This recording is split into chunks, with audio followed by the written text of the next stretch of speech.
Welcome to the Crow's Tavern. Tonight, we'll journey back to the time of the Norse people, exploring their villages, customs, and daily lives as we drift toward peaceful sleep together. After our story ends, you'll hear the gentle sounds of a crackling fire that will continue for hours without interruption. These soothing sounds will help guide you into a deep and restful sleep. Now let us begin our journey into the Viking world and allow the ancient tales to carry you towards slumber.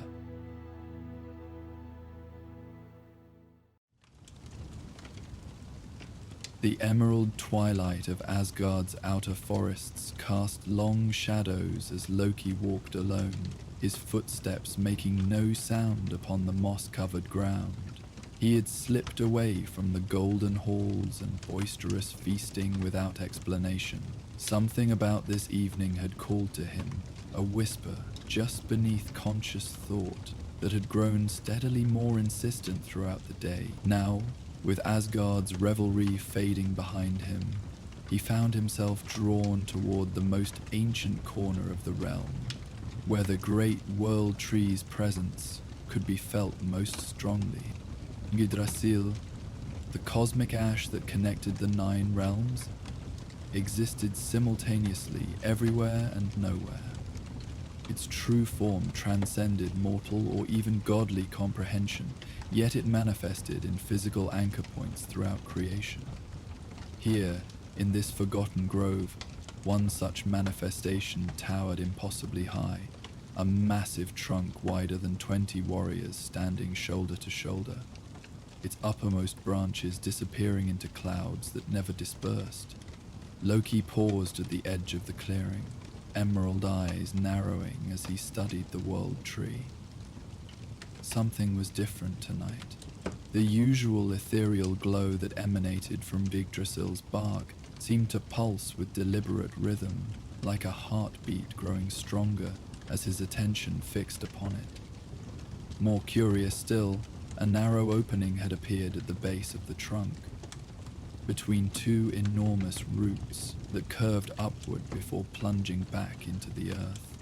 Well now, Loki murmured to himself, innate caution warring with overwhelming curiosity. What game is this, I wonder? As if in answer to his question, something small and swift darted from the opening, pausing atop one of the massive roots. In the fading light, Loki could make out the form of a squirrel, though unlike any he had ever encountered. Its fur shimmered with subtle iridescence, and its eyes, far too knowing for a mere woodland creature, fixed upon him with unmistakable intelligence. Loki breathed, recognition dawning. The legendary messenger who traveled Yggdrasil's length, carrying words between the eagle at its crown and Nidhoggra, the dragon who gnawed at its roots. Few had ever glimpsed this elusive spirit, and fewer still claimed to have exchanged words with it. The squirrel tilted its head, whiskers twitching as though amused by Loki's surprise. Then it spoke, its voice a curious blend of chittering and clear speech that seemed to bypass the ears and manifest directly in the mind. Trickster Prince, Silver Tongue, Shapeshifter, Truthbender, it greeted, each title punctuated by a flick of its bushy tail. Long have you walked the shadows between worlds, yet never have you sought the shadows beneath.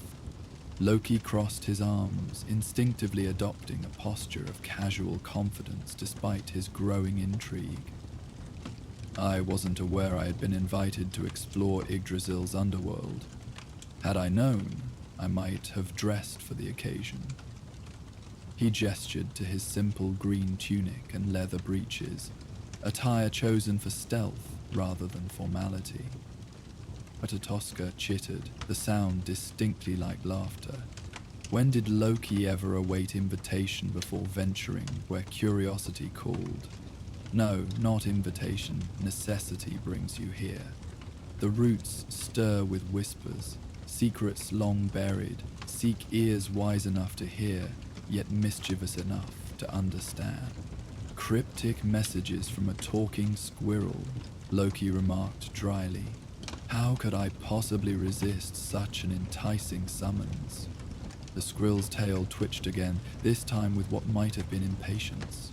Mock if you must, but here, beneath flow waters of memory, guarded by illusions that warrior's strength cannot penetrate. Only a mind that dances with deception might find truth in the tangle. Ratatoska darted a few paces toward the opening, then looked back expectantly. Follow or remain, the choice is ever yours, but know this, what sleeps below awakens, with or without your witness.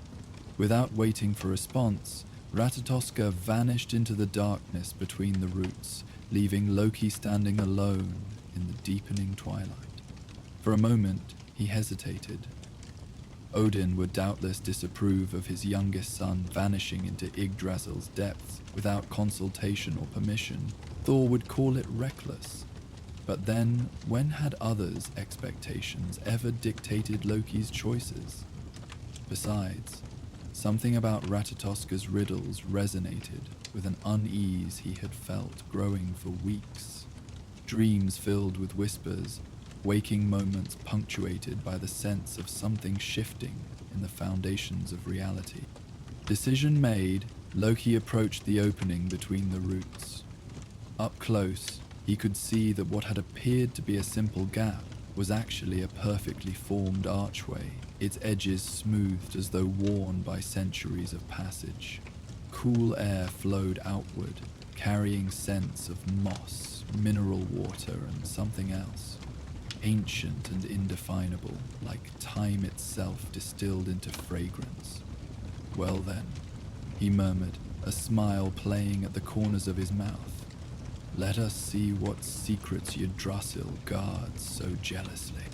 With that, Loki stepped through the archway, crossing the threshold from Asgard's twilight into the deeper darkness beyond.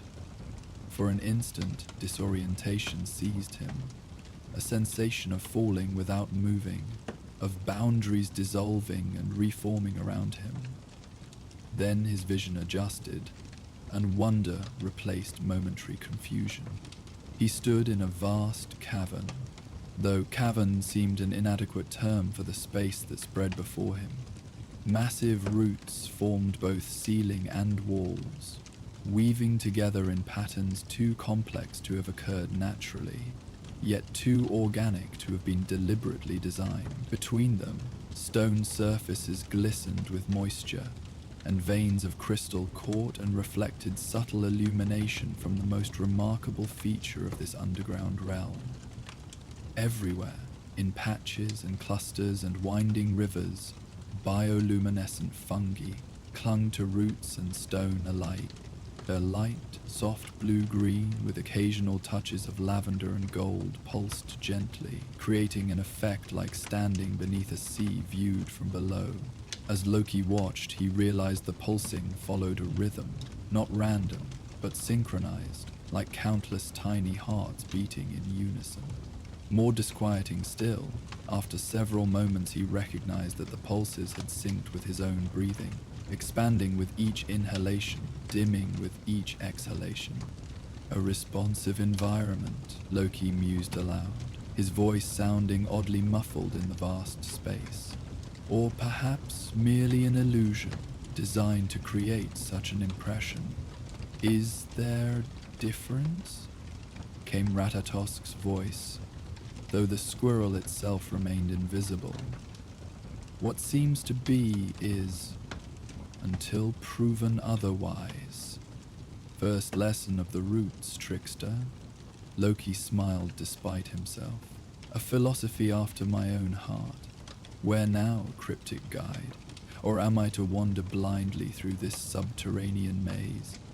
Rather than verbal response, one particular pathway among many seemed to brighten, the fungi along its edges pulsing with increased intensity.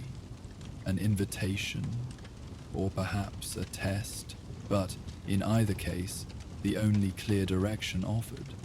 With measured steps, Loki began to follow the illuminated path. The ground beneath his feet was surprisingly smooth, almost as though the tunnel had been shaped specifically for bipedal travelers, despite the improbability of frequent visitors. The air remained cool, but not uncomfortably so, and the sensation of presence, of being within something alive and aware, grew stronger with each step. After what might have been minutes or hours, time seemed oddly fluid in this place. The path opened into a smaller chamber where 3 identical tunnels continued onward.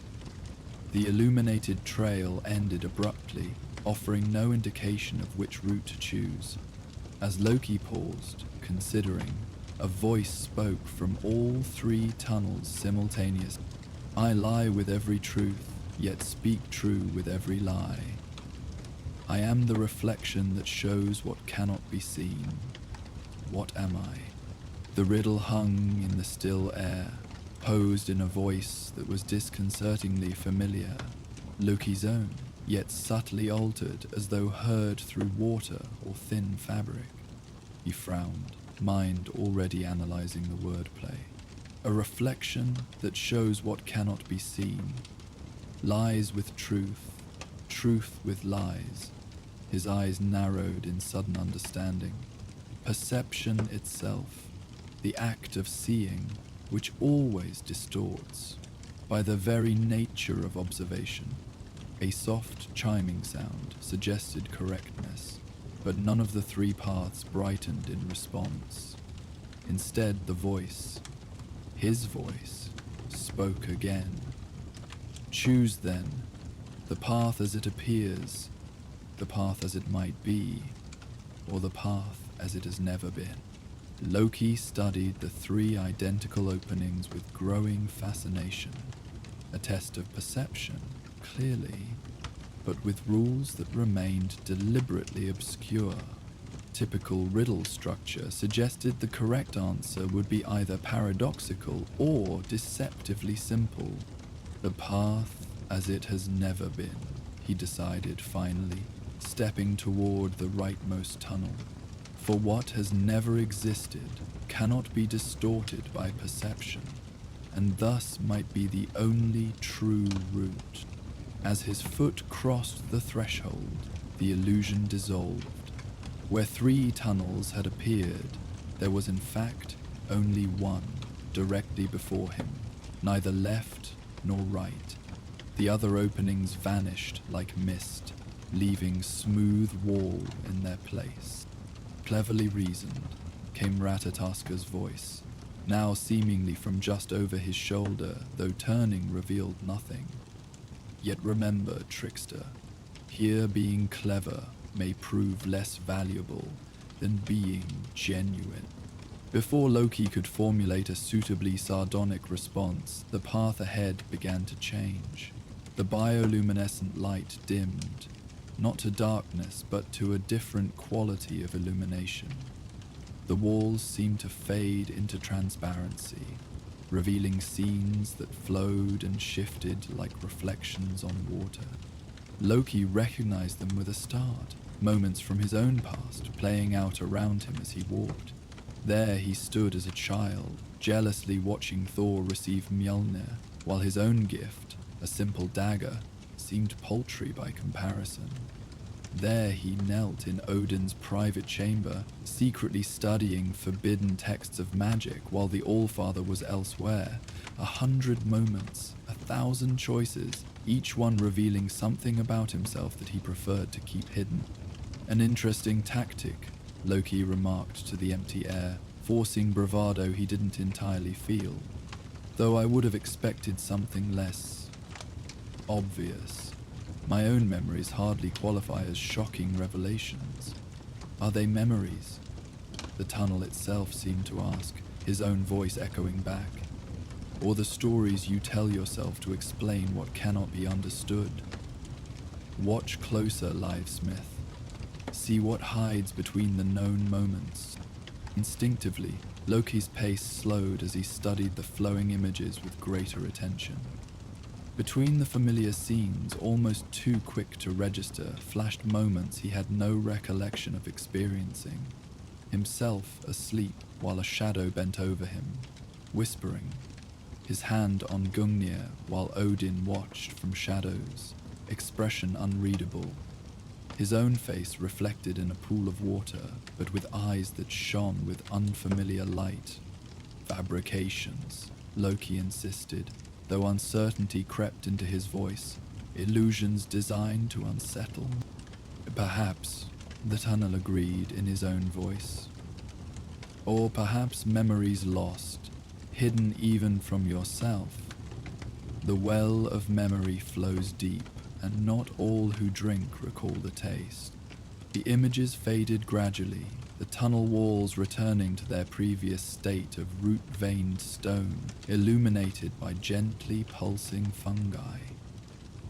Loki realized he had stopped walking entirely, caught in the disorienting experience.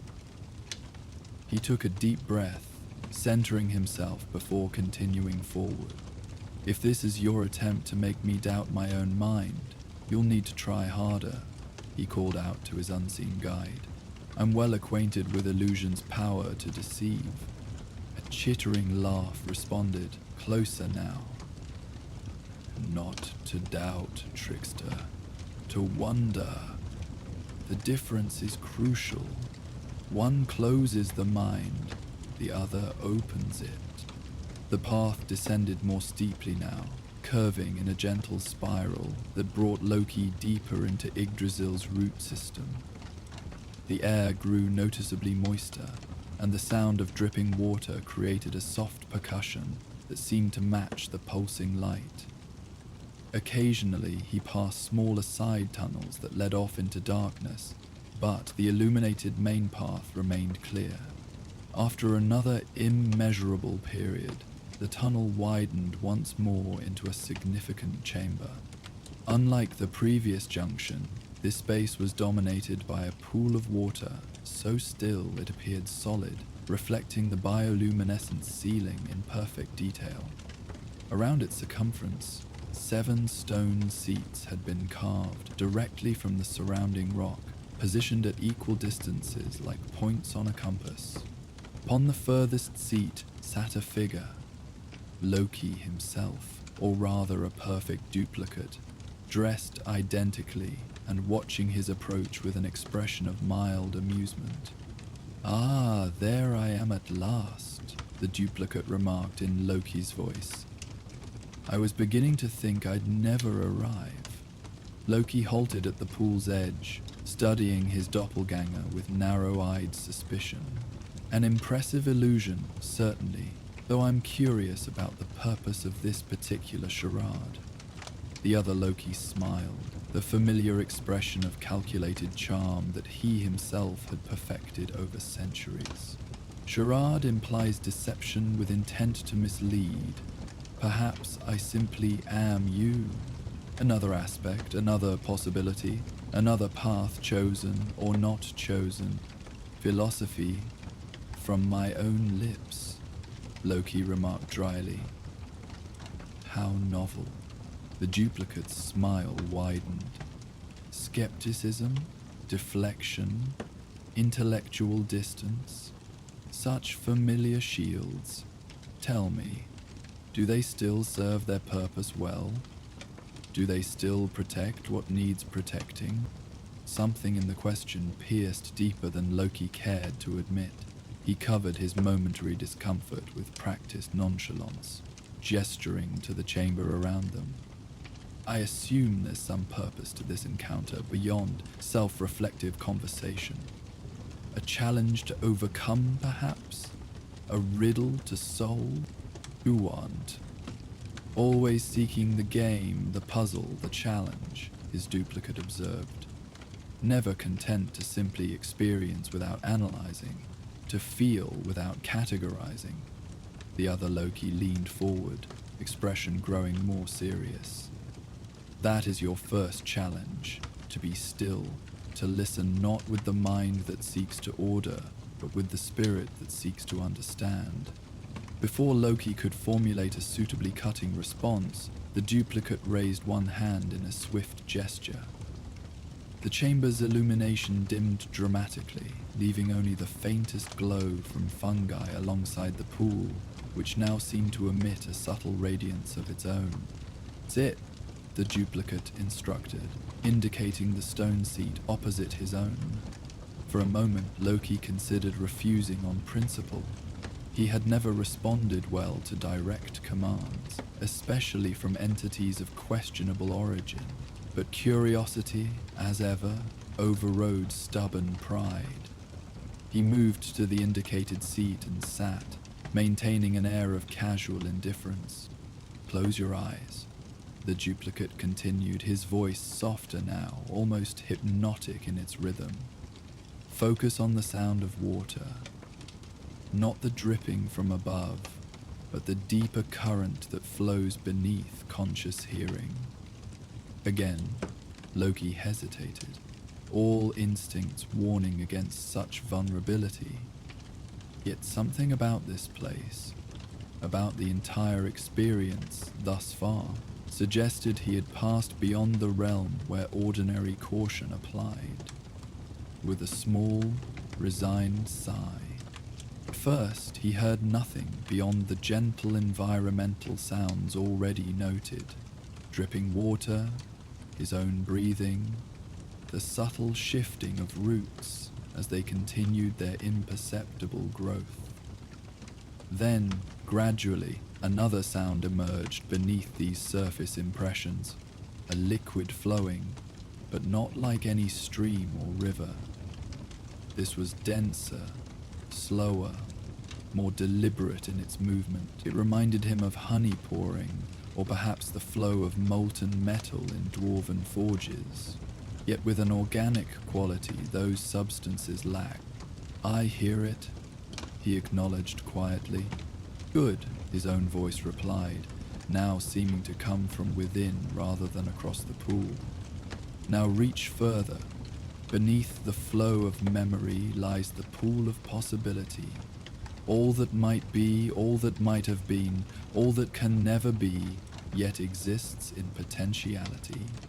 The instruction was absurd, mystical nonsense of the sort Loki typically dismissed with scathing derision. Yet here, cradled in Yggdrasil's roots, conventional logic seemed increasingly irrelevant. He allowed his consciousness to expand outward, relinquishing the tight control he habitually maintained over his perceptions.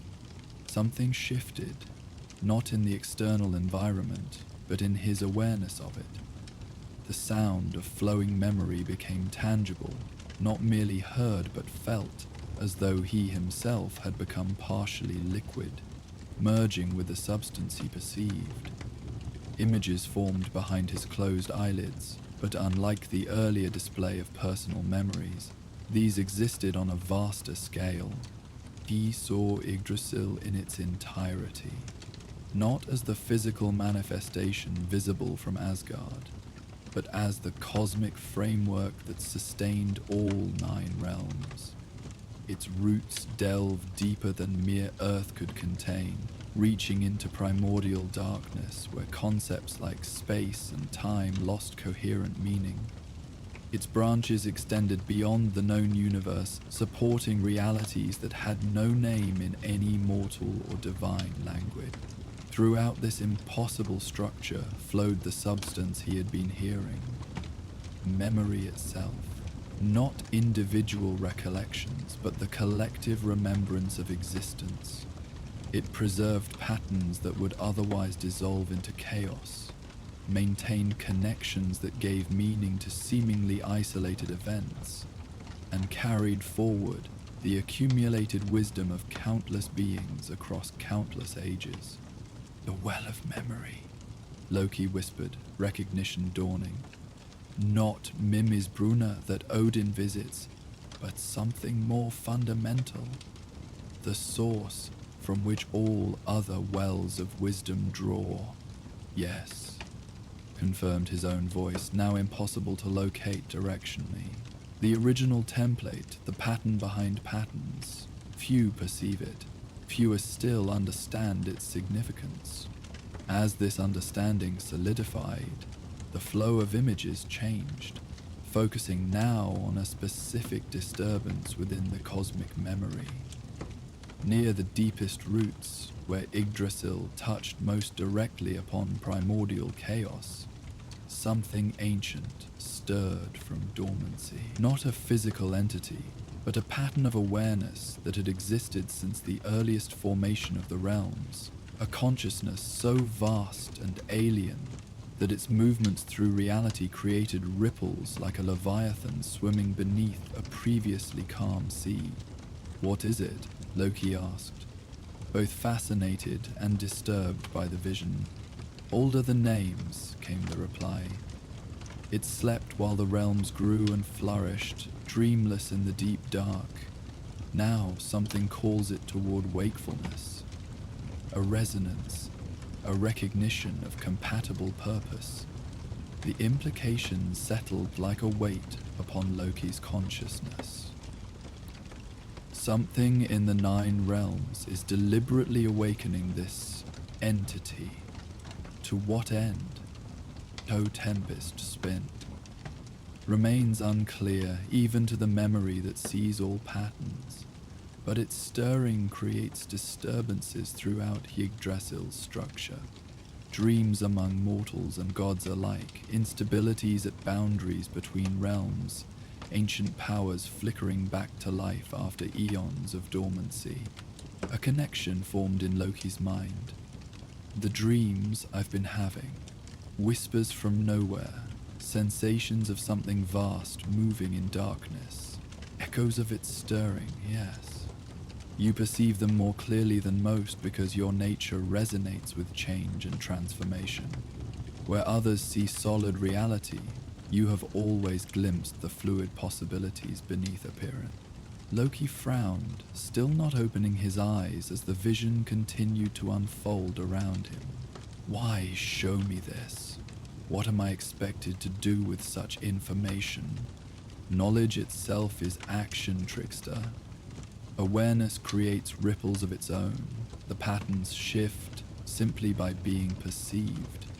This cryptic response might once have provoked exasperation, but Loki found himself nodding in unexpected understanding. In this state of expanded awareness, the truth of it seemed self-evident. Observation was never passive, but participated in shaping the reality observed. I've been brought here to witness then, to know, so that knowing might influence what comes. In part, his guide acknowledged, but also to remember what was forgotten. Open your eyes now, and see with new understanding. Loki obeyed, blinking as his vision readjusted to physical reality. The chamber appeared unchanged at first glance, the pool still reflecting perfect mirror images, the stone seats arranged in their circular pattern, the bioluminescent fungi casting their gentle light, yet subtle differences registered. The water now seemed to hold depths far greater than the physical dimensions of the pool should allow, and faint symbols had appeared on the stone floor, forming concentric circles around the water's edge. Most notably, his duplicate was gone. In its place sat another figure entirely, one that caused Loki to straighten in surprise and wariness. Odin Allfather regarded him from across the pool, his single eye gleaming with reflected light, Gungnir held loosely in one hand. Unlike the typical stern countenance he presented in Asgard's halls, here his expression held something softer, contemplative, perhaps even approving. "Father," Loki acknowledged cautiously, uncertain whether this too was illusion or something more substantial. Odin made no verbal response. Instead, he inclined his head slightly, a gesture that might have indicated acknowledgement, permission, or simply awareness. Then he raised Gungnir a few inches from the ground and brought it down once, the sound of its impact reverberating through the chamber with unusual resonance. The pool's surface rippled outward from center to edge, though no physical force had disturbed it. When it stilled again, it no longer reflected the chamber above, but showed new images. Loki himself standing before the Asgardian court, speaking words that could not be heard but clearly captivated his audience. Thor and Loki side by side, facing some unseen threat, working in perfect coordination. Odin and Loki in quiet conversation over ancient texts, the All-Father pointing to specific passages with unusually animated gestures. Possibilities, Loki realized. Not memories or predictions, but potential paths.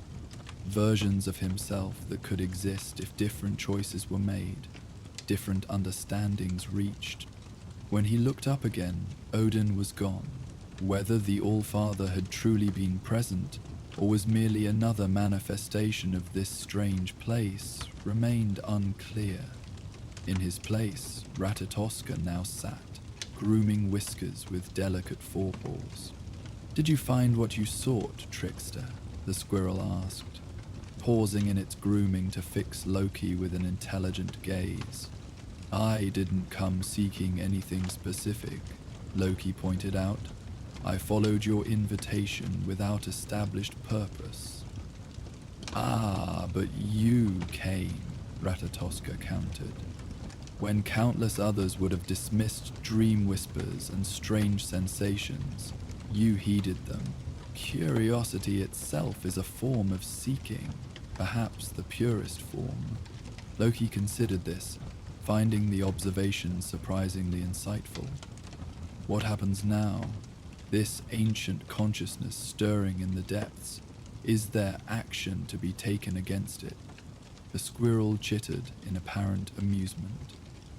Always the binary thinking of even the wisest gods.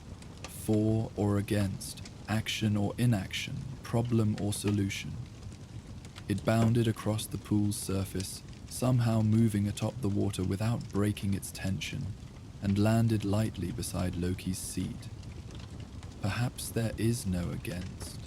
Perhaps there is only understanding, adapting, becoming. Cryptic to the end, Loki remarked, though without real irritation. The expanded awareness he had experienced continued to influence his perception, making formerly frustrating mysticism seem merely like communication from a perspective too vast for ordinary language. "The roots have shown what you needed to see," Ratatoska said, climbing from floor to seat to Loki's shoulder with fluid grace. "The well has shared what you needed to know. What grows from such seeds? That becomes your tale to tell, your pattern to weave." The squirrel leapt from his shoulder to a nearby root that Loki could have sworn wasn't present moments before. "Follow now," it instructed. "The way back rises ahead." Rising from the stone seat, Loki found a new pathway illuminated, an upward sloping tunnel, different from the one he had descended. This one appeared wider, its walls less stone and more living root, the bioluminescent fungi arranging themselves in patterns that suggested written language, just beyond comprehension. As he began to follow this new path, Ratatoska darting ahead, then waiting for him to catch up in playful rhythm, Loki was conscious of carrying something intangible yet significant back with him. Not merely information about cosmic disturbances, but a shifted perspective that would influence every future choice and interpretation. The journey upward seemed simultaneously shorter and more scenic than the descent had been.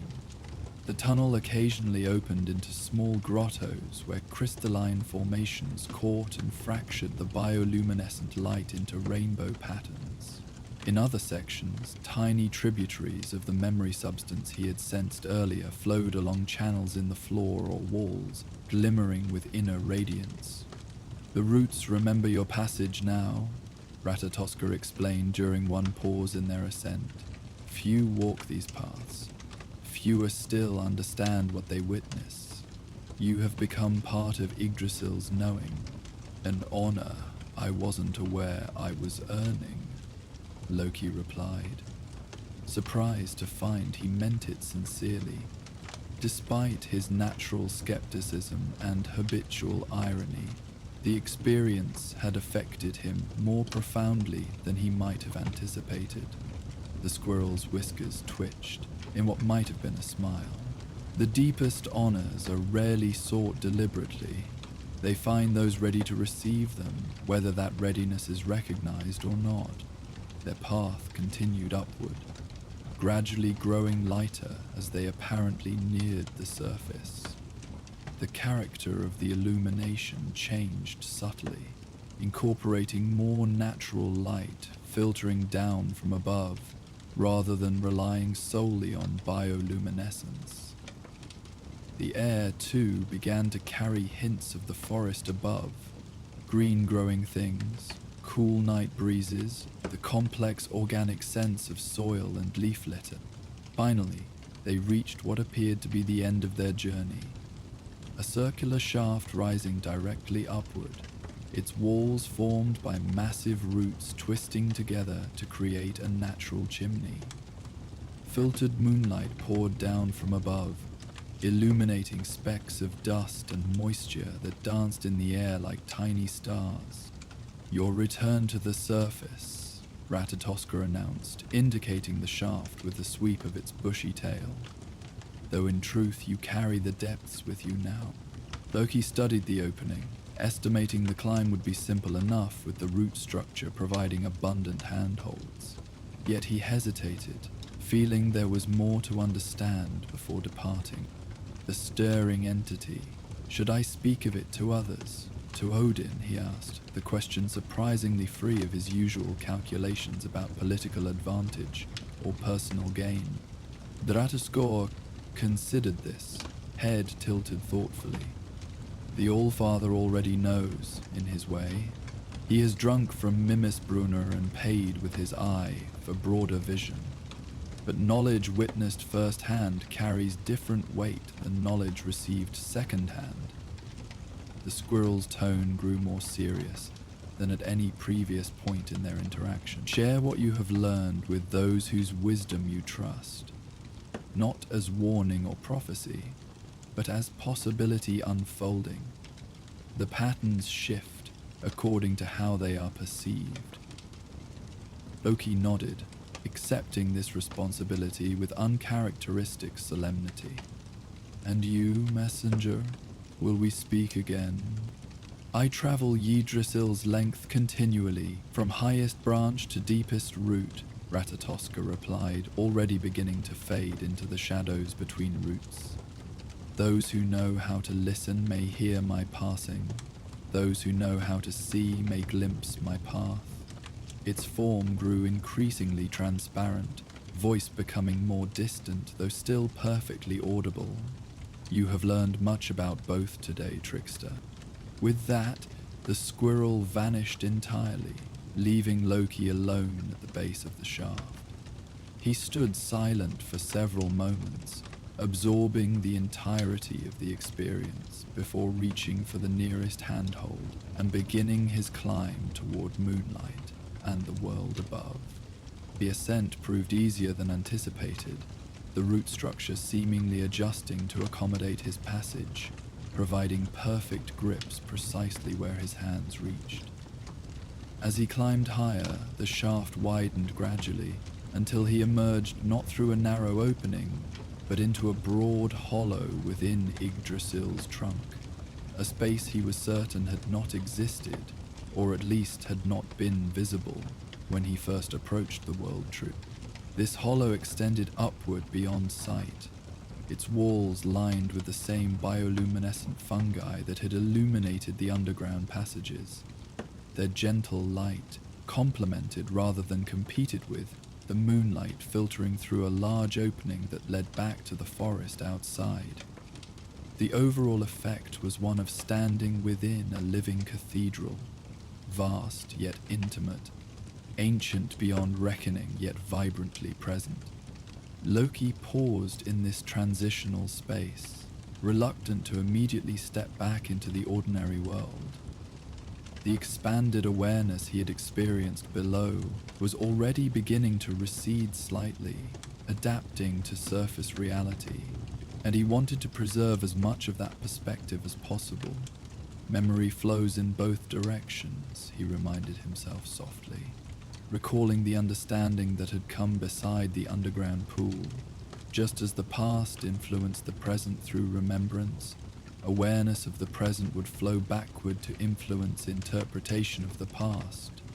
What he carried back from below would reshape his understanding of events already experienced, as surely as it would inform his approach to future challenges.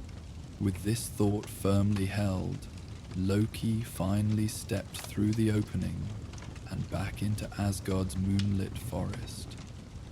The night had deepened during his subterranean journey, stars now blazing brilliantly in a clear sky, Yggdrasil's physical manifestations silhouetted magnificently against their distant light.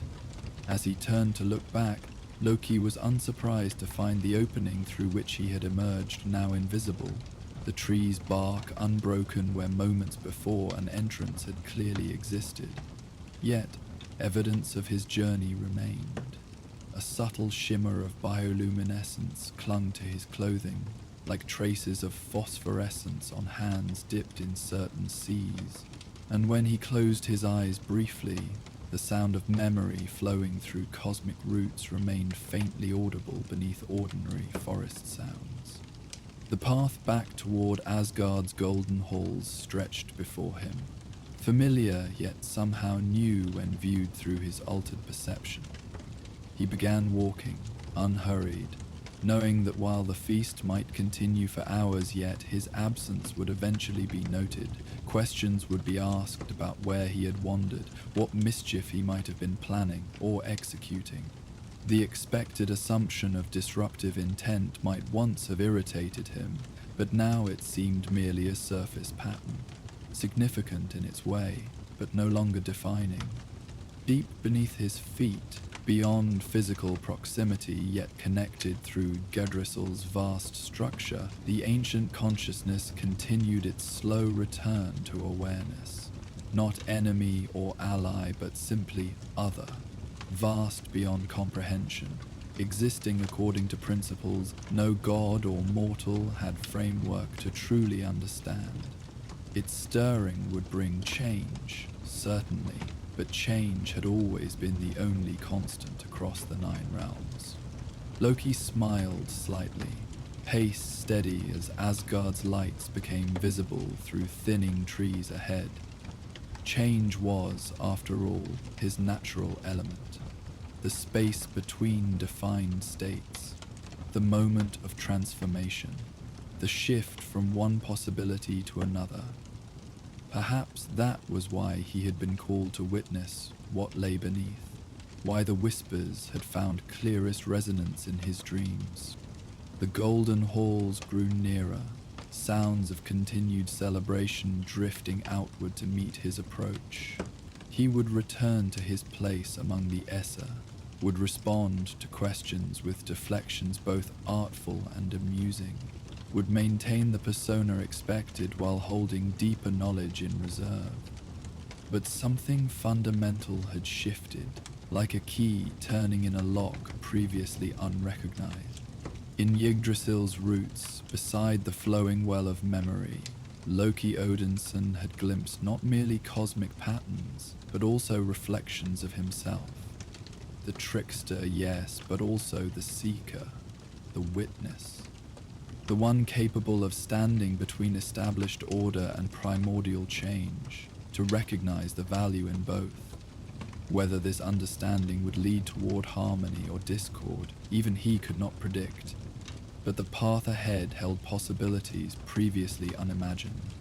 As he reached the edge of the forest, preparing to step from shadow into the light spilling from Asgard's halls, a soft chittering sounded from branches above.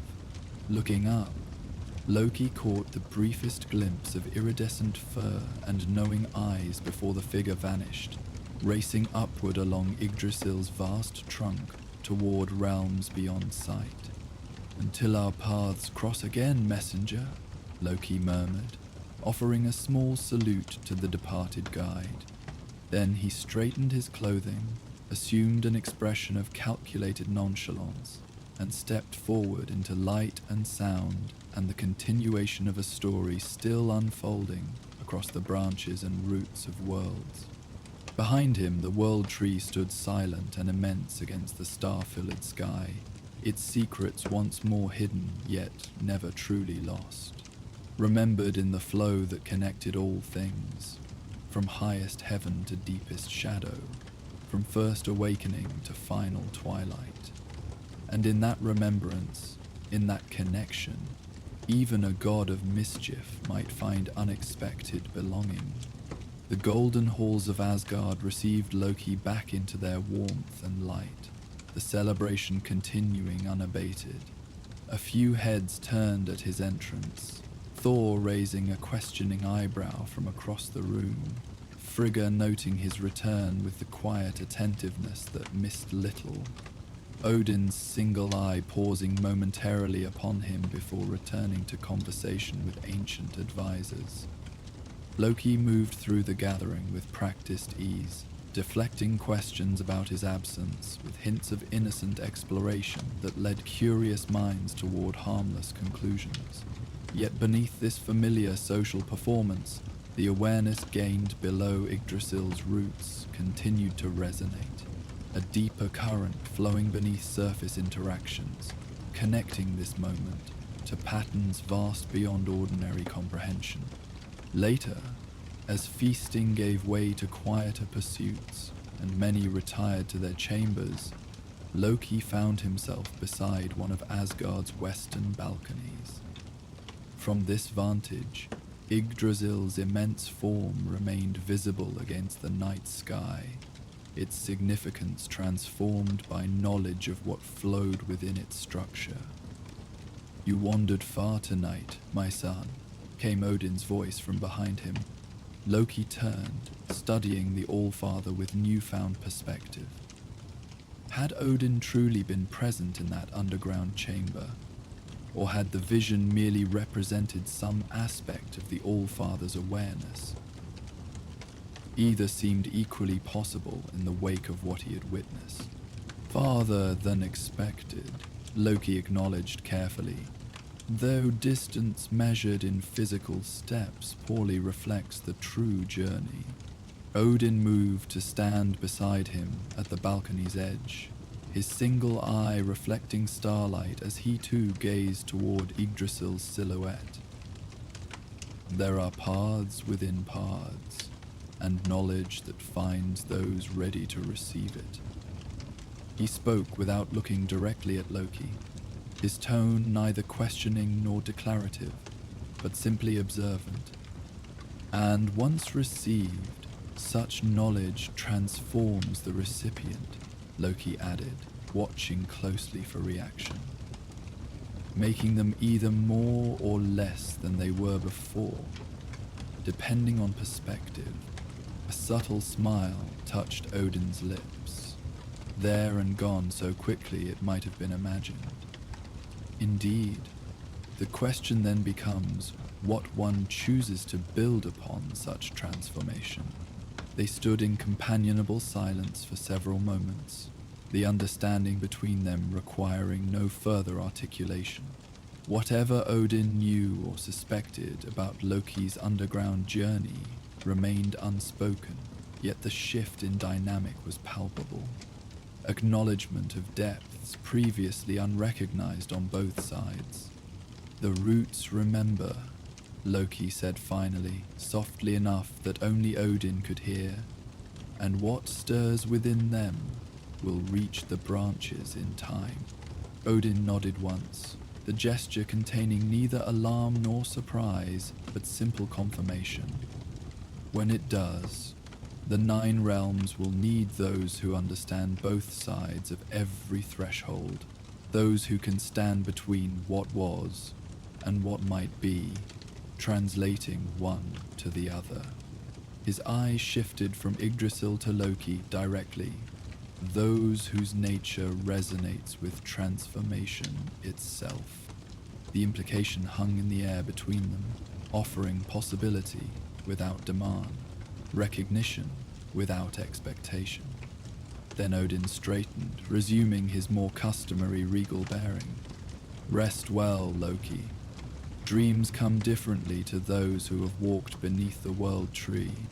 With that, the All-Father departed, leaving Loki alone with starlight and the distant silhouette of Yggdrasil. Tomorrow would bring its own challenges and opportunities, its own patterns to navigate within the larger design. But tonight, standing between golden halls and cosmic mystery, Loki Odinson felt the rare sensation of being precisely where he was meant to be. Not definable as either trickster or prince, outsider or son, but as something uniquely himself that encompassed all these aspects and more.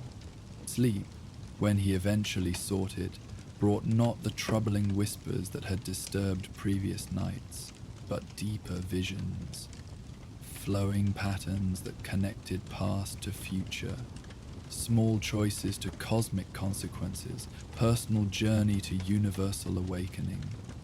And through these dreams moved a small, iridescent figure, chittering wisdom that bridged worlds with every step along Yggdrasil's endless pathways. In the roots below and the branches above, in the sacred space between defined states, there Loki found himself, singular yet connected, separate yet belonging. And in that paradox lay not contradiction but completion, not confusion but clarity that would illuminate paths yet to be walked, choices yet to be made, transformations yet to unfold, across the 9 realms and beyond. The whispers in Yggdrasil's roots had found their listener. What grew from such seeds? That tale had only begun to be told. The silver light of Alfheim's twin moons filtered through the canopy of luminescent trees, casting patterns of gentle radiance across the forest floor. Each leaf seemed to hold its own small reserve of moonlight, glowing from within like thousands of tiny lanterns suspended in the night air. In this quiet corner of the 9 realms, far from the golden halls of Asgard and the ash-dusted plains of Midgard, time moved differently, slower, dreamier, as if the seconds themselves were reluctant to pass too quickly through such beauty. Loki stood at the forest's edge, his usual green and gold attire hidden beneath a traveler's cloak of midnight blue. His pale face, normally set in expressions of calculation or mischief, now reflected genuine wonder as he observed the preparations for the Elvenhome festival. Once every century, when the twin moons aligned in perfect conjunction, the light elves opened their hidden pathways and celebrated the renewal of their ancient magic. Tables of crystal and living wood were being arranged in clearings.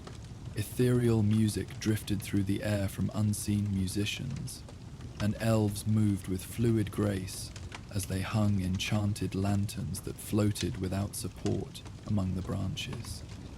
A festival of renewal, Loki murmured to himself, a smile playing at the corners of his lips. How kind of them not to send me an invitation. He had learned of the gathering quite by accident, overhearing a conversation between Thor and the Lady Sif after their return from a diplomatic visit to Alfheim. Something in their description had caught his attention, particularly mentions of ancient artifacts being displayed as part of the ceremony. One artifact in particular, the Crystal of Ithiriel, said to contain fragments of time from the birth of Yggdrasil itself. Such an object would be worth investigating, if only for the knowledge it might contain. And then, 3 days passed, the crystal had vanished from Odin's vault, where it had been kept for safekeeping. No alarms triggered, no guards alerted, simply there one day and gone the next, with only a single silver leaf left in its place. A calling card, perhaps, or a taunt. Odin had been furious, of course. Accusations had flown through Asgard's halls like startled birds, and naturally, those accusations had eventually circled around to Loki himself, the trickster, the mischief maker, the one who could not be trusted. It mattered little that he had been clearly visible in Asgard when the theft occurred. Old suspicions ran deep. So here he stood, by necessity. If he could locate and return the crystal before the festival's conclusion, perhaps he could avoid another of Odin's lectures on responsibility. The challenge was considerable. No uninvited guest had ever successfully entered an elven home. Festival their magic ensured interlopers were quickly identified. Loki would need more than just a disguise. He would need to become someone else entirely. Loki closed his eyes, drawing deeply on his shape-shifting abilities. He felt the familiar tingling sensation as his form began to change, his tall frame becoming more slender, his features softening into androgynous beauty. When he opened his eyes again, he had taken the appearance of a light elf noble from a distant province. Angular features, hair like spun silver that fell past his shoulders, and eyes of the palest blue, almost white in the moonlight. His midnight cloak transformed into flowing robes of pearl and azure, embroidered with patterns of stardust and moonbeams. Lord Ithilien of the Eastern Glades, he practiced in a melodious voice, quite unlike his normal tones. Arrived late due to the unexpected flowering of the frost orchids in my lands. Such a rare occurrence couldn't be neglected, even for the festival. A plausible story, he thought. Specific enough to sound authentic, but vague enough that it would be difficult to disprove quickly. And the Eastern Glades were remote, even by elven standards. Their inhabitants known for their reclusive nature and dedication to botanical studies. As he walked, petals from the silver trees drifted down around him, falling with dreamlike slowness, as if the air itself were thick as honey. The effect was mesmerizing, creating a constantly shifting curtain of gentle light, through which the festivities ahead appeared and disappeared, like scenes from a half-remembered dream. Occasionally, one of these luminous petals would land on his shoulder or in his hair, dissolving into a shimmer of light that momentarily outlined his disguised form before fading. A subtle interaction with the local magic that helped authenticate his presence. The path wound its way between ancient trees whose trunks spiraled upward as if they had grown in response to music rather than merely sunlight. Their bark ranged from palest silver to deep burnished platinum, with veins of what appeared to be liquid starlight pulsing gently beneath transparent sections, the literal lifeblood of Alfheim's enchanted forests. Loki allowed himself a moment of genuine appreciation. For all his travels across the 9 realms, the natural magic of Alfheim held a unique beauty that even Asgard's golden splendor could not match. The path opened into a vast clearing, where dozens of light elves moved in patterns too graceful to be called merely dancing. It was as if they flowed like water or drifted like smoke, their movements perfectly attuned to music that seemed to emanate from the air itself.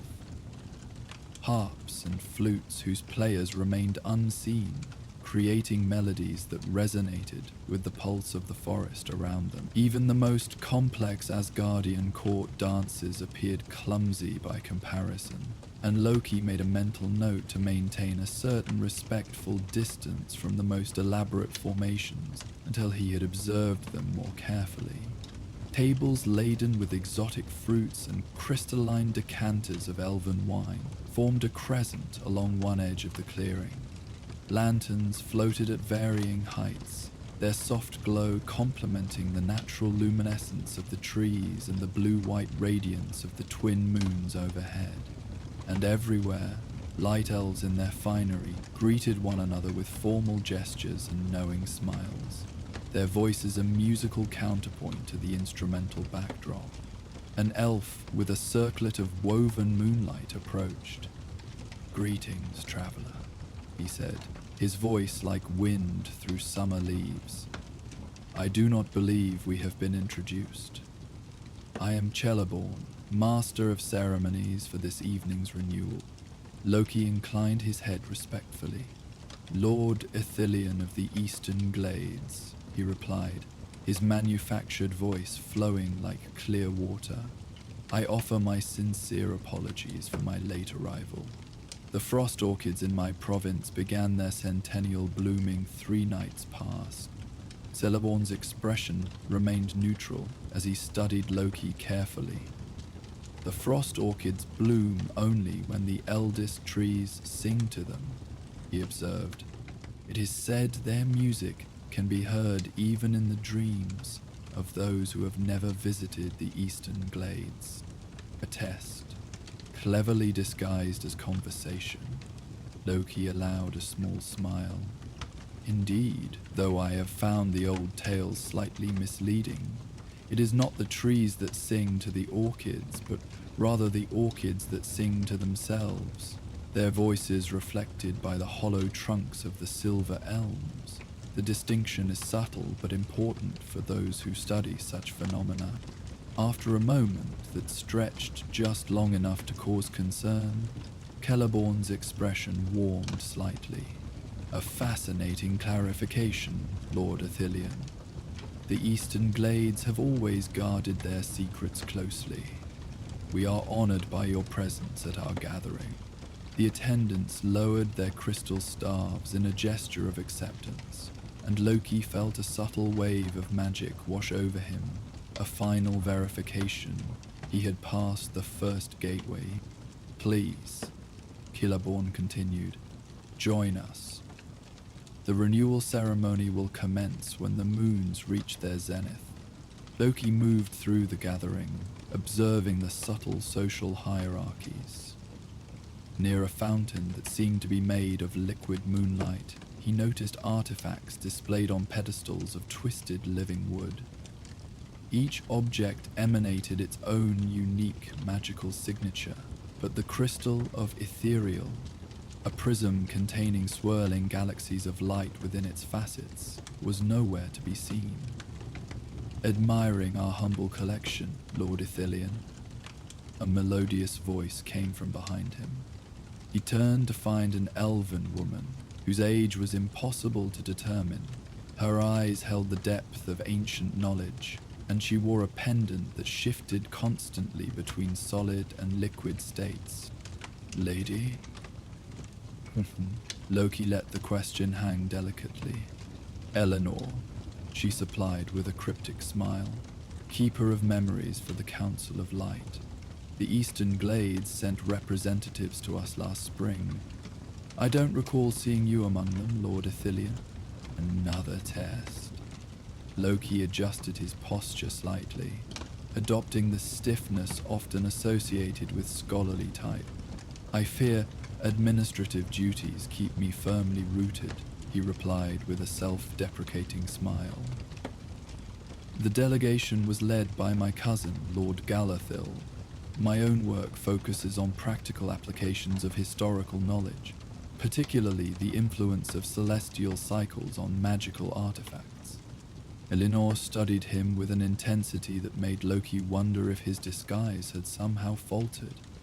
Then she smiled, genuinely. "How fascinating.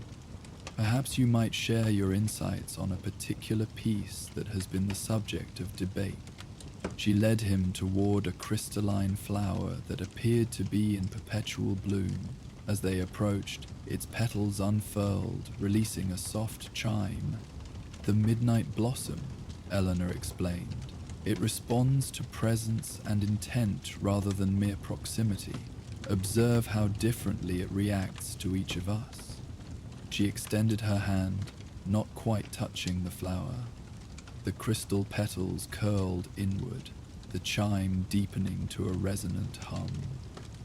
When she withdrew, she gestured for Loki to do the same. A potential trap? a test of his elven nature, but refusing would raise more suspicion.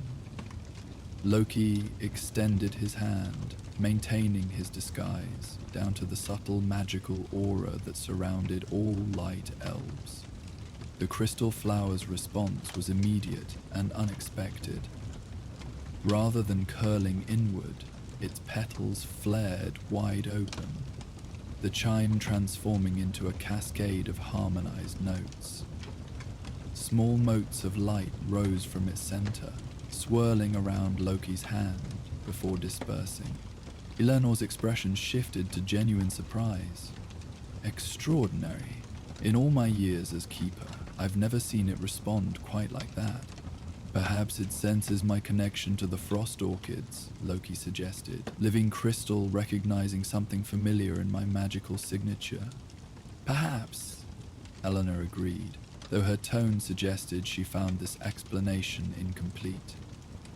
Or perhaps it recognizes something in you that you yourself have not yet fully acknowledged. The midnight blossom responds most strongly to those in periods of transition or transformation. The music in the clearing changed, gaining structure and rhythm, an invitation to formal dances preceding the renewal ceremony. The dance of seasons begins, Elenea said. Will you join us, Lord Athelion? Or do scholars from the eastern glades consider themselves above such traditions? Refusing might raise questions, accepting meant venturing further from his goal, yet gaining greater acceptance. I would never presume to stand apart from traditions that have sustained our people since the first dawn, Loki replied smoothly, offering his arm to Eleanor. As they moved toward the center, Loki caught sight of something that made his heart quicken. At the far side stood a throne formed from intertwined branches of silver and gold. Upon it sat an elven noble, whose features were obscured by a veil of woven moonlight. Suspended above in concentrated lunar radiance floated the crystal of Ithuriel, its faceted surface fracturing light into countless beams. The very object he sought. Displayed openly, yet guarded by position and protocol. Reaching it would require more than stealth or disguise. He would need to ascend through the festival's social hierarchy, demonstrating his value to the celebration. The dance began, elves moving in patterns representing the passage of seasons. Loki adapted quickly, drawing on centuries of experience. As the dance progressed, his performance drew appreciative glances, particularly when he introduced subtle variations that honored traditional patterns while adding personal flair. When the dance concluded, a steward approached. Lady Eleanor, Lord Kithian, your interpretation of the winter to spring transition was most elegant. The festival regent requests that you join the Circle of Harmony for the next phase of the celebration. The circle celebrated creation in all forms.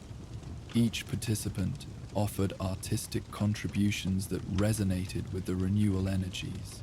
When the moons reached perfect alignment, these would help channel celestial power into the forest itself. Loki realized he would be expected to perform, to create something worthy.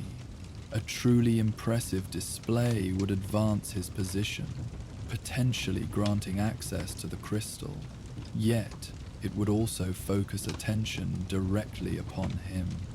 Words have always been my truest medium, he told Eleanor when his turn came, though whether poetry can stand alongside such visual and musical mastery remains to be seen. Stepping forward into the center of the ring, Loki felt the strange currents of altered time swirling around him like invisible eddies. The assembled elves watched with polite interest. In the eastern glades, he began, we believe that the truest poems are those that change as they are spoken, living things rather than fixed forms.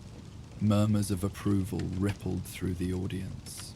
Loki continued, his voice taking on a rhythmic quality that synchronized with the temporal fluctuations. As he spoke, his words became visible, glowing symbols that hung in the air before dissolving. Moonlight remembers what sunlight forgets. Silver memories in golden moments set. Time flows not as river but as tree, branching possibilities we cannot see. The symbols grew more complex, interacting with the shifting pockets of accelerated and slowed time around him. We dance between was and will be, caught in eternal is, each moment a seed, each thought a garden, each breath a lifetime of possibilities. Loki felt something unexpected happening. The boundaries of his disguise became slightly permeable, allowing aspects of his true self to inform the performance without revealing his identity. Masks we wear like seasons change, necessary disguises for necessary days, yet moonlight reveals what shadows protect. Truth reflected in each facet, self-recognized in others' eyes. The veiled figure on the distant dais had turned, their obscured attention clearly directed toward him. Loki quickly concluded before revealing too much. What endures when forms dissolve? What remains when time unwinds? Only connection, thread through needle, root through soil, star through darkness, binds moment to moment, self to other, disguise to truth, present to eternity. Complete silence held the gathering in perfect stillness. Even the temporal distortions paused. Then appreciation bloomed like a tangible force. Several elves touched their hearts and bowed deeply, a gesture reserved for performances that moved beyond technical skill into emotional truth. A silver-circled elf approached. Lord Ithilien, your contribution honors our gathering. The festival regent requests your presence for the reflection ritual before the renewal ceremony commences. This was beyond what Loki had hoped. Direct access to the dais, to the veiled regent, and most importantly, to the crystal of ethereal. Yet success brought complications. The reflection ritual was unknown to him. The ritual is simple in form, the elf explained. You will approach the regent, who will present the crystal of cycles for your contemplation. The crystal reflects not your outer form, but your inner nature. A reminder that renewal begins with recognition of the self. The crystal of cycles could only be another name for the crystal of ethereal, and this ritual would place it within his grasp. Yet if it truly reflected inner nature rather than physical appearance, his identity would be revealed immediately. Sensing his hesitation, Eleanor intervened. Perhaps Lord Ithilien would benefit from a moment of preparation before such a significant ritual. In my role as Keeper of Memories, I would be honored to provide context. When they were relatively private, Eleanor spoke candidly. The crystal of cycles reflects truth, not form. Those who approach it see themselves as they truly are. For most, this provides valuable insight. For some, however, it would mean exposure. She knew, or strongly suspected, he was not who he claimed. Yet she had warned him rather than exposing him immediately. If, hypothetically, I were someone other than I appear, Loki replied carefully, would not the appropriate response be immediate alarm? Perhaps in ordinary circumstances, Eleanor acknowledged. But these moments between moonrise and perfect alignment exist outside ordinary time. They belong to the realm of possibility rather than certainty, where masks are sometimes more revealing than bare faces. She gestured toward the dais. The crystal awaits, and with it, a choice. Approach as you are, disguised yet honest in your performance, and it will reflect a truth that only you and the regent will witness. Refuse, and questions will arise that even I cannot deflect. And what do you gain from this arrangement? Loki asked, genuine curiosity overcoming caution. Eleanor smiled playfully. I am keeper of memories, tasked with preserving the stories of our people. The most interesting stories are rarely those of perfect beings acting exactly as expected. Besides, your presence has already altered the evening's energies in ways I find refreshing. After countless renewals across the centuries, novelty becomes its own reward. At the dais, the veiled regent extended a hand in invitation. The crystal of Ithariel descended slowly from its position, coming to hover at eye level between them. Approach and see, came a voice from behind the veil, neither distinctly masculine nor feminine, with qualities suggesting multiple voices speaking in unison. The crystal reveals the self behind the self, the truth within the presentation. What is seen belongs to the seer alone. Loki stepped closer and gazed directly into the crystal. For a moment, nothing happened. The swirling patterns continued their dance within the faceted surface. Then the patterns began to coalesce, forming shapes and scenes that became increasingly recognizable. Loki saw himself, not as the elven lord Ithrion, but as his true self, standing at crossroads both literal and metaphorical. Multiple versions of his past and potential future selves appeared and dissolved. Loki the loyal brother, fighting alongside Thor. Loki the bitter outcast, consumed by jealousy. Loki the king, seated upon various thrones. Loki the wanderer, finding joy in unexpected places. More surprising were the emotional truths reflected in these images. He saw his longing for acceptance, his fear of rejection, his pride in his unique abilities, his secret satisfaction in subverting expectations. He saw the pleasure he took in chaos, not merely for destruction's sake, but for the possibilities that emerged when rigid structures were disrupted. Most unexpected of all, he saw himself as he was at this very moment, engaged in deception, yet finding unexpected authenticity in the performance.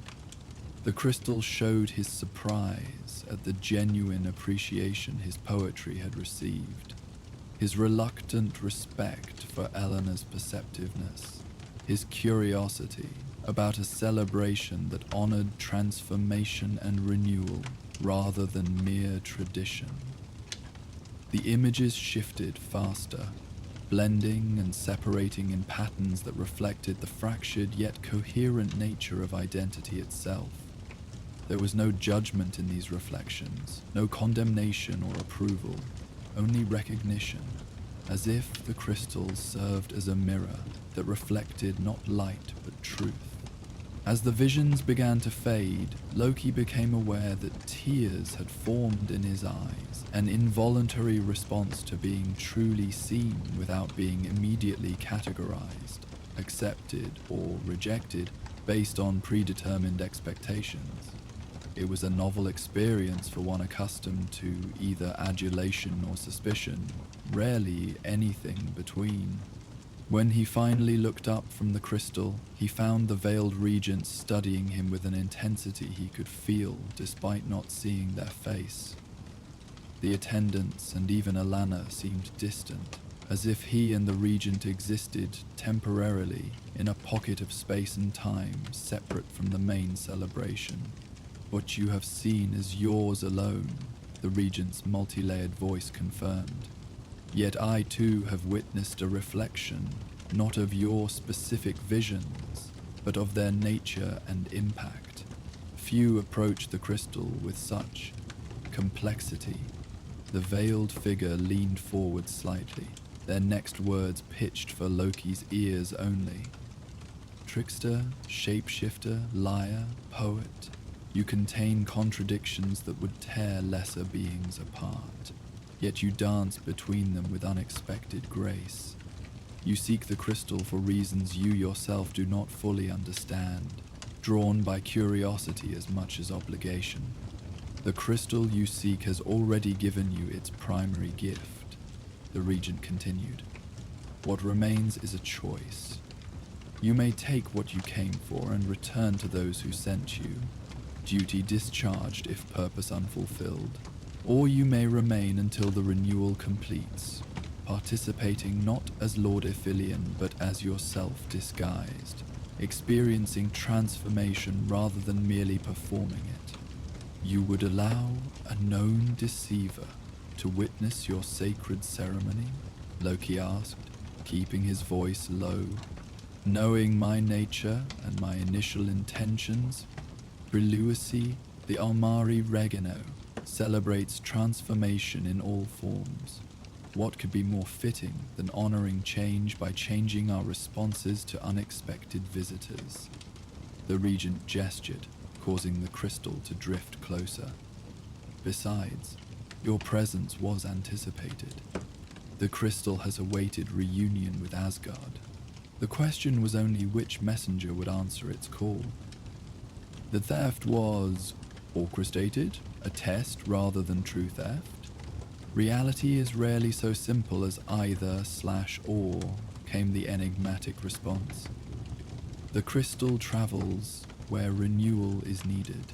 Its residence in Asgard's vault was never meant to be permanent. That Odin sent you suggests wisdom on the All-Father's part, whether conscious or intuitive.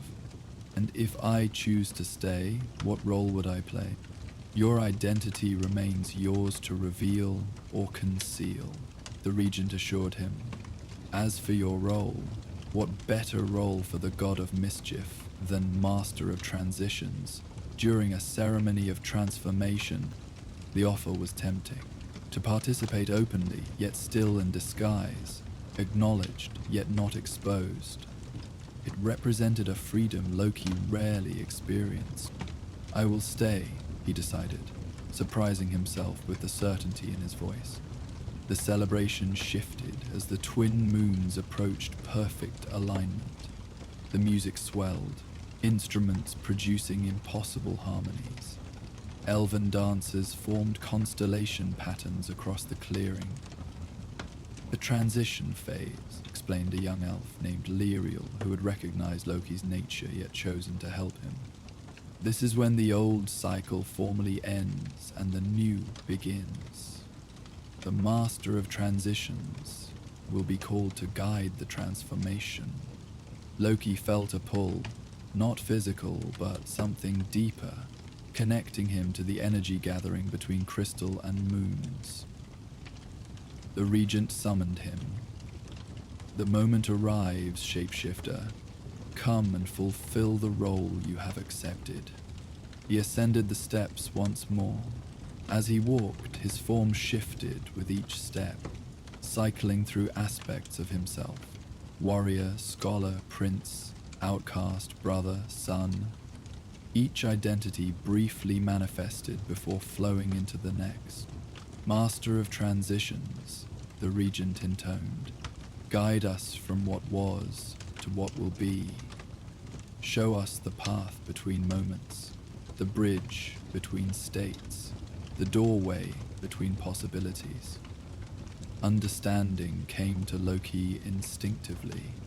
He raised his hands, allowing his form to stabilize into something neither fully Loki nor entirely Lord Ithilien, but an integration of both.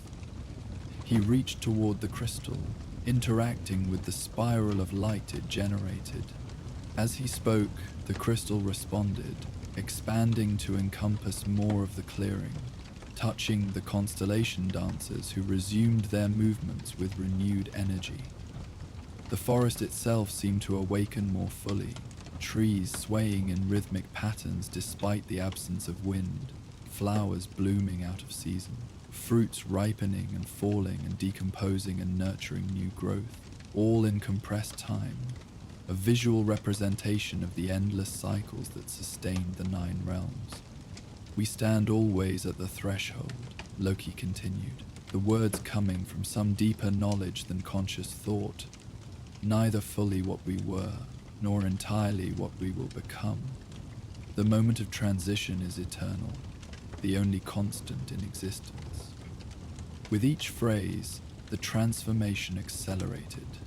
The gathered elves responded with movements and vocalizations that enhanced rather than interrupted the energy flow, adding their own creative force to the renewing power. The twin moons overhead began to shift from their perfect alignment, yet the connection between them and the crystal remained unbroken, the spiral of light adapting to their movement rather than dissolving. "Embrace change, not as loss, but as becoming."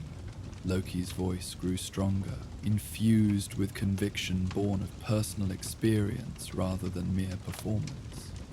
"Release attachment to fixed form without abandoning essential nature. Dance between identities while remaining true to deeper self." The crystal flared with blinding radiance. When sight returned, the forest had transformed, not physically, but in energy. Everything seemed more vibrant, as if previously viewed through a filter now removed. "Well done, trickster," the regent said privately. "Perhaps you found truth you did not expect in the role you played." Loki inclined his head. "I came seeking an object, but found experience instead. A poor trade by some measures, yet strangely satisfying." "Is it truly a trade?" the regent questioned. "Look again at what you sought."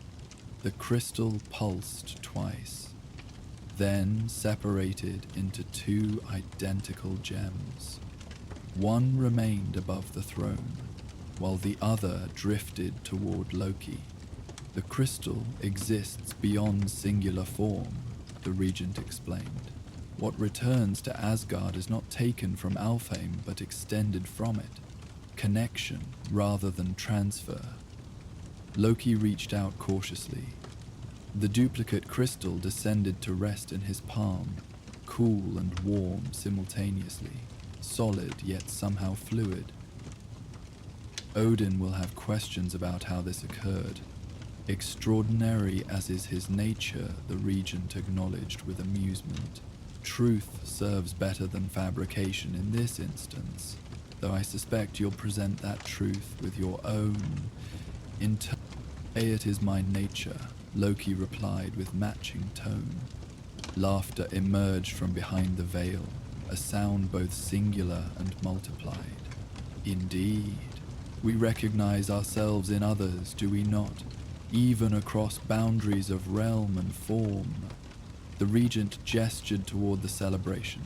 "The renewal continues until dawn. You may depart with what you sought, or remain and experience the fullness of transformation." Loki carefully tucked the crystal into an inner pocket. "I think I've experienced more transformation in one night than most encounter in a century," he admitted, "though I find myself reluctant to leave so interesting a gathering." "Then stay as guest rather than performer," the regent suggested. With a bow of genuine respect, Loki descended and rejoined the celebration. He found Eleanor and Lyriel waiting nearby. "So," Elaine said with satisfaction, "the visitor becomes guest, the deceiver becomes guide, and the seeker finds both object and insight. A successful renewal indeed." As dawn approached, the celebration shifted from frantic joy to contemplative appreciation. The twin moons hung low on the western horizon as sunrise colored the eastern edge.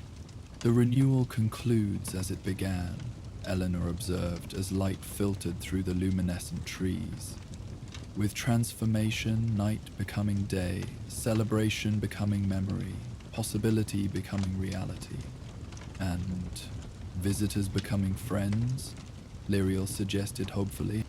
Perhaps, Loki allowed, surprised by his own sincerity, though friendship typically requires honesty about one's nature. Does it? Eleanor questioned, her ancient eyes reflecting the sunrise. Or does it simply require authenticity in the moment, regardless of form? You have been more genuinely yourself while disguised tonight than many are when presenting their unaltered faces. This observation struck close to truths Loki rarely acknowledged. His response was forestalled by the reappearance of the festival regent, the veil beginning to dissolve in strengthening daylight.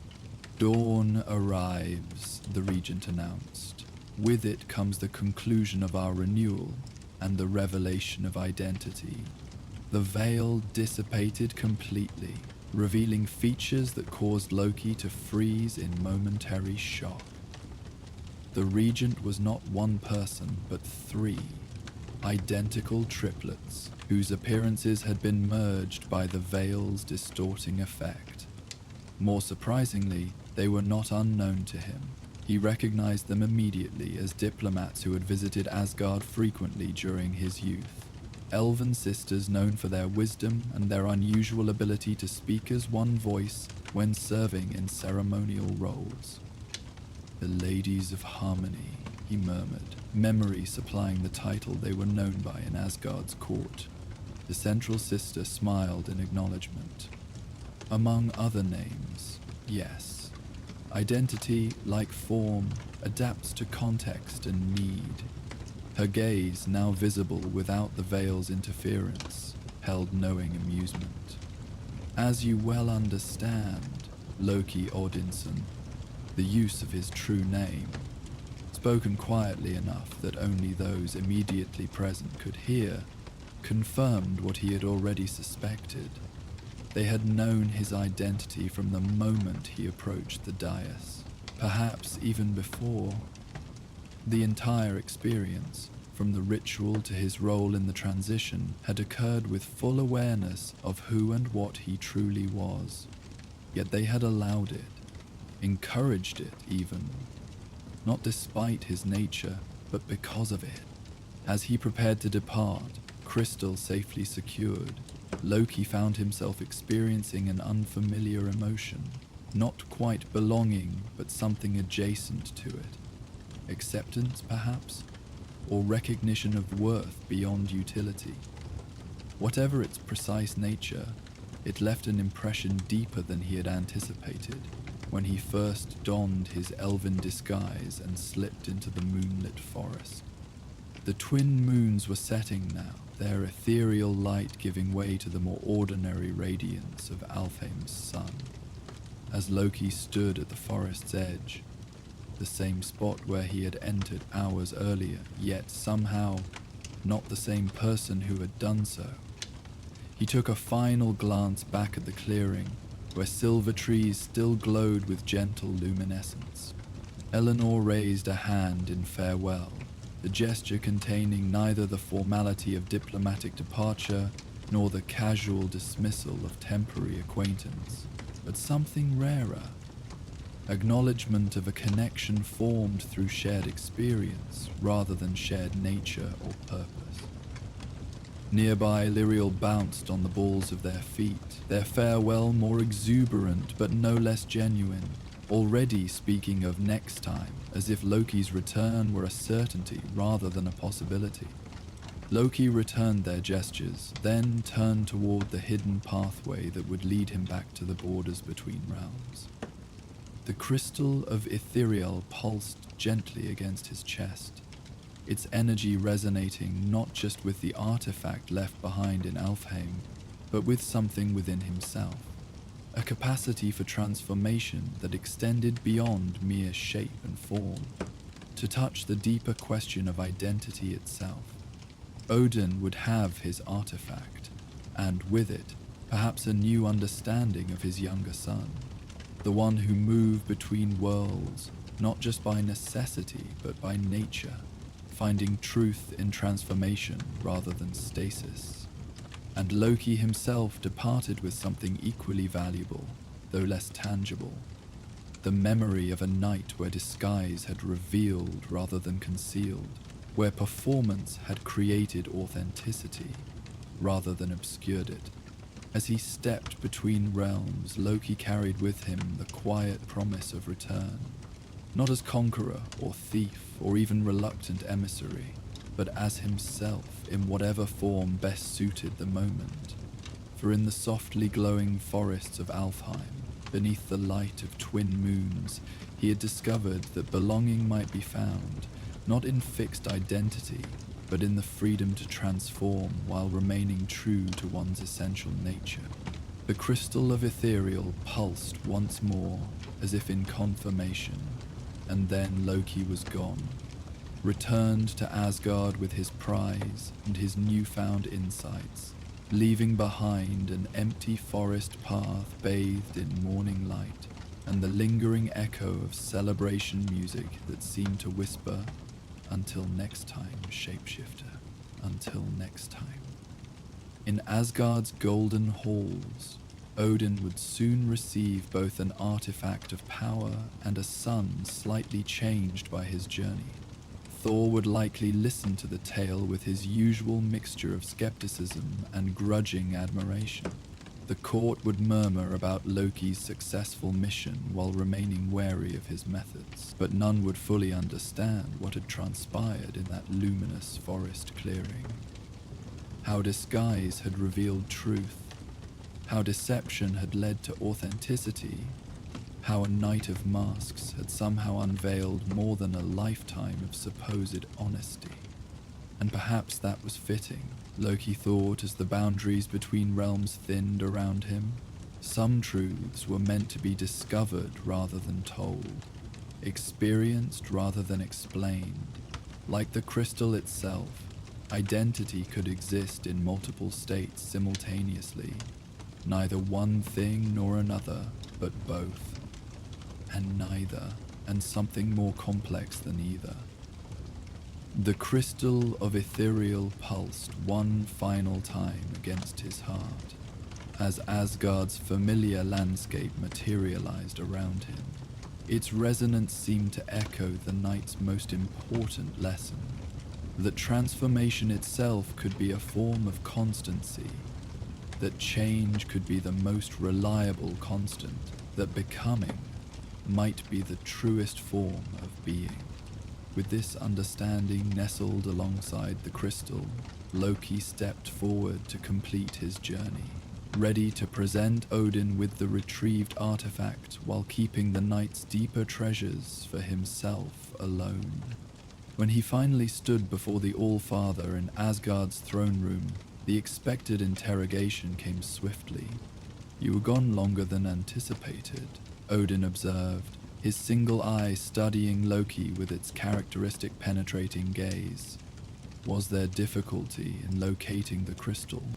"Not difficulty, precisely," Loki replied, choosing his words with care. "Rather, an unexpected complexity to its retrieval. The crystal was neither stolen nor taken, but had relocated itself, in a manner of speaking." He produced the gem from within his restored Asgardian attire, holding it up so that it caught the golden light of the hall.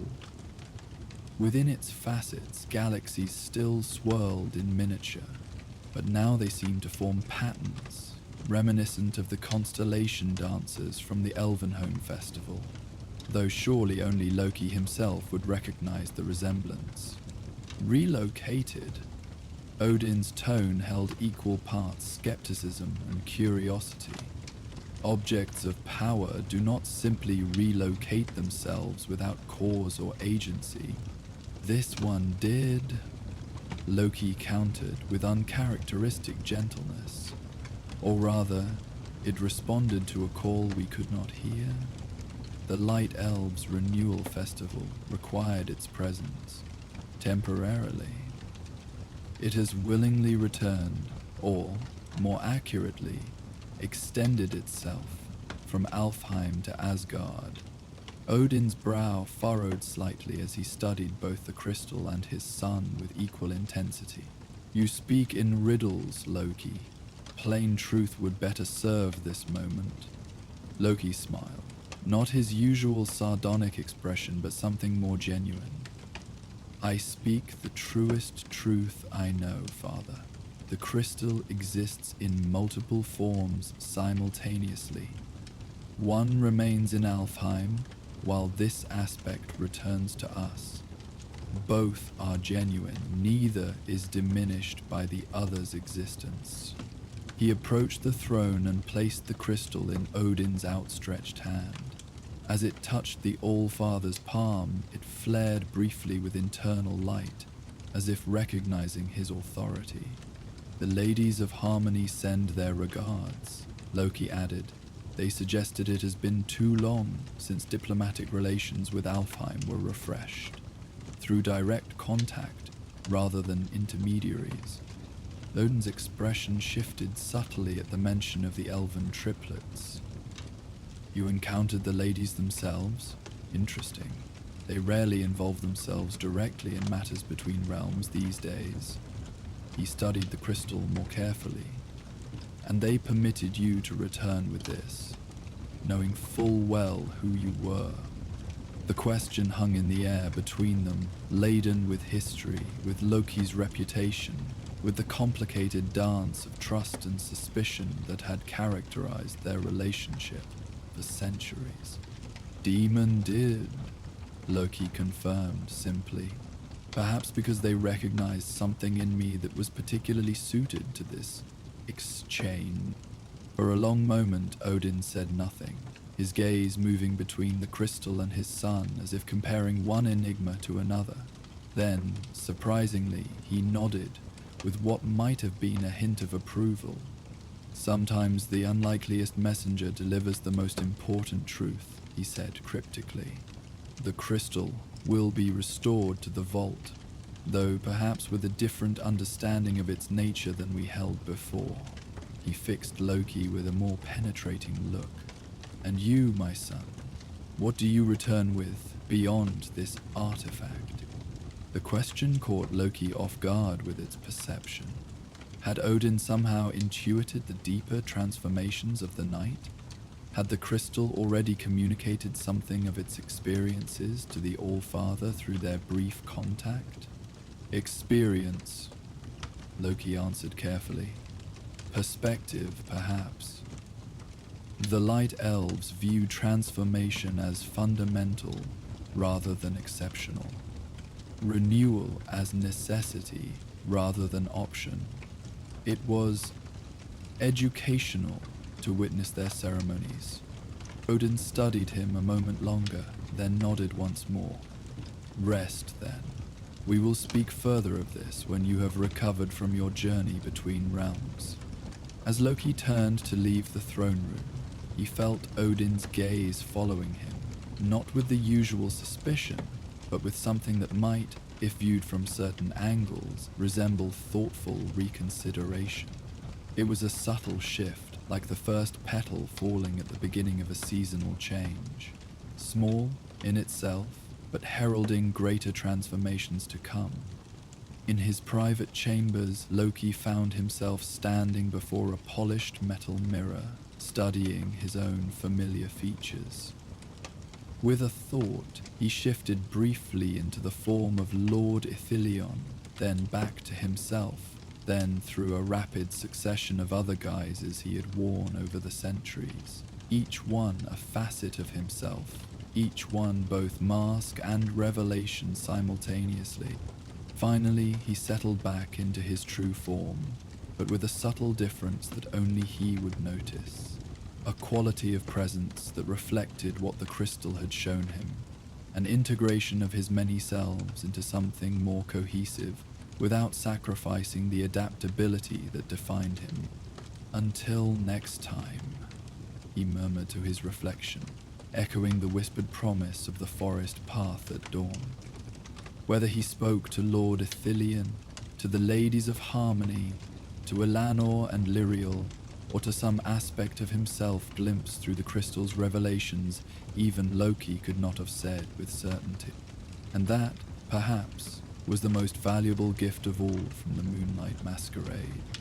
The understanding that certainty itself was merely another mask, another temporary state in an existence defined by eternal transformation. Our Viking tale has now concluded. You will now hear the peaceful sounds of a crackling fire and gentle ambient noises that will continue throughout the night without any interruptions, helping you drift into a deep and restful sleep. May the stars of the northern sky watch over you, and may you find peaceful rest until the morning light. Sleep well, and good night.